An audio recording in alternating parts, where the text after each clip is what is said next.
দেখতে দেখতে রমজান মাস চলে আসলো, আর রমজান মাসেরও আজকে 6 রোজা কমপ্লিট হয়ে গেল আলহামদুলিল্লাহ। হ্যালো এভরিওয়ান, আসসালামু আলাইকুম। কেমন আছেন সবাই? আশা করি কাছে দূরে যে যেখান থেকে আমার আজকের ভিডিওটি দেখছেন সকলেই ভালো আছেন। আমরা আলহামদুলিল্লাহ ভালো আছি।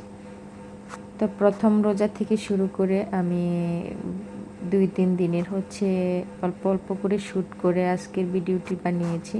কারণ রমজান মাসে বাচ্চা কাচ্চা নিয়ে আসলে তেমনভাবে ভিডিও করা যায় না। এজন্য আমি ছোট ছোট ক্লিপ নিয়ে আজকের ভিডিওটি বানিয়েছি। আশা করি আপনাদের কাছে ভালো লাগবে। তো প্রথম রোজায় কি কি ইফতারের আয়োজন ছিল?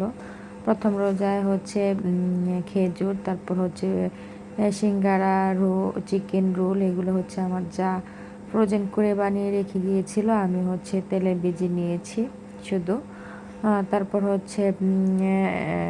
ডাউলের বড়া, তারপর ছোলা বোনা করলাম, আর কলা, টমেটোর সস, এখানে তরমুজের জুস বানিয়েছিলাম। এই ছিল আমাদের প্রথম রোজার ইফতার আলহামদুলিল্লাহ। তো আর এটা আমাদের দ্বিতীয় রোজার ইফতার। দ্বিতীয় রোজায় আসলে তেমন কিছু আয়োজন করতে পারিনি, কারণ আমার মেয়েটা অসুস্থ ছিল। তো বাইরে থেকে কিছু ইফতার কিনে নিয়ে আসছে, পেঁয়াজু, বেগুনি, আলুর চপ, বুন্দিয়া, এগুলো দিয়ে দ্বিতীয় রোজার ইফতার করলাম। আর বাসায় ছিল খেজুর, তারপর তরমুজ, আর যেহেতু সায়ান রোজা ছিল, সায়ানের জন্য পরোটার একটু মাংস রেডি করেছিলাম, আর ট্যাং। এই ছিল দ্বিতীয় রোজার ইফতার আলহামদুলিল্লাহ। তো আশা করি আজকের ভিডিওটি আপনাদের কাছে ভালো লাগবে। যদি ভিডিওটি ভালো লাগে প্লিজ লাইক, কমেন্ট, শেয়ার করবেন, আর সাবস্ক্রাইব করে আমার চ্যানেলের পাশে থাকার অনুরোধ রইল। তো দ্বিতীয় রোজায় আমি সেহেরির জন্য সবজি রান্না করব, এর জন্য কেটে নিয়েছিলাম। আর আদা রসুন ব্লেন্ড করা ছিল না, এগুলো রেডি করে নিয়েছি যাতে করে আমি ব্লেন্ড করতে পারি। আর ছোলাও ভিজিয়ে রেখেছি, সবগুলো একসাথে সিদ্ধ করে তারপরে ফ্রোজেন করে রাখবো। তো এই তো দ্বিতীয় রোজার ইফতার করা শেষ। আর এটা তৃতীয় রোজায়। তৃতীয় রোজায় বাসায় আমি ইফতার বানিয়েছি একটু হালকা পাতলা, বেগুনি, তারপর আলুর চপ, তারপর পেঁয়াজু, এগুলো বাসায় বানিয়েছিলাম। আসলে বাচ্চা কাচ্চা নিয়ে বাসায় এগুলো বানানো অনেক কষ্ট হয়ে যায়।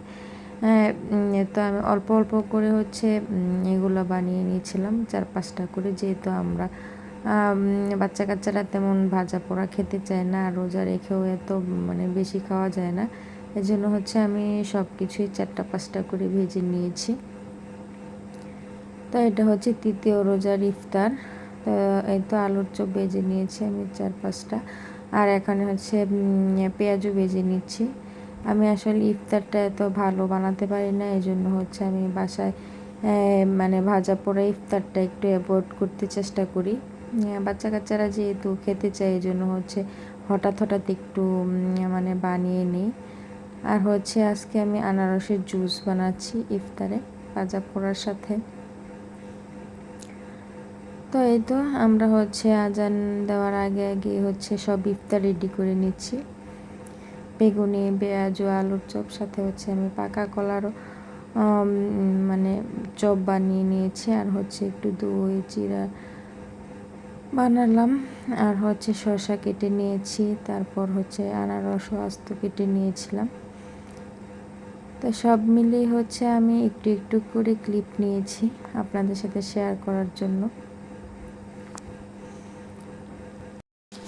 আলহামদুলিল্লাহ, এই রমজান মাসে সবগুলা রোজাই খুব সুস্থভাবে পালন করতে পারছি, এই জন্য আলহামদুলিল্লাহ। তো এটা চতুর্থ রোজার সেহরির জন্য মুরগির মাংস রান্না করছিলাম। তো যেহেতু আমি ভিডিওটা তৈরি করেছি 5-6 দিনের ছোট ছোট ক্লিপ নিয়ে, তো এই জন্য এটুকু আমি ভিডিও করে নিয়েছি।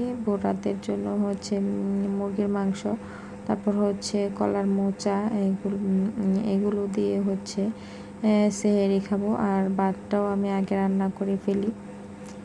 তো রমজান মাসের সবচেয়ে একটা বেশি কষ্টদায়ক কাজ হাঁড়ি পাতিল মাজা, সেহেরি, ইফতার সব মিলিয়ে হচ্ছে রান্নাবান্নার পরে বেশ হাঁড়ি পাতিল জমে যায়। আর এই হাঁড়ি পাতিলটা ক্লিন করাই হচ্ছে রোজা রেখে খুব কষ্টদায়ক হয়ে যায়। আর এটা হচ্ছে চতুর্থ রোজার ইফতারের আয়োজন। চতুর্থ রোজার ইফতারে আসলে আমি তেমন কোনো আয়োজন করিনি। গরুর মাংস রান্না করা ছিল ফ্রিজে, আর হচ্ছে পরোটা বানিয়েছিলাম, যেহেতু আমার বাচ্চা কাচ্চারা আসলে পরোটাটা খেতে বেশ পছন্দ করে।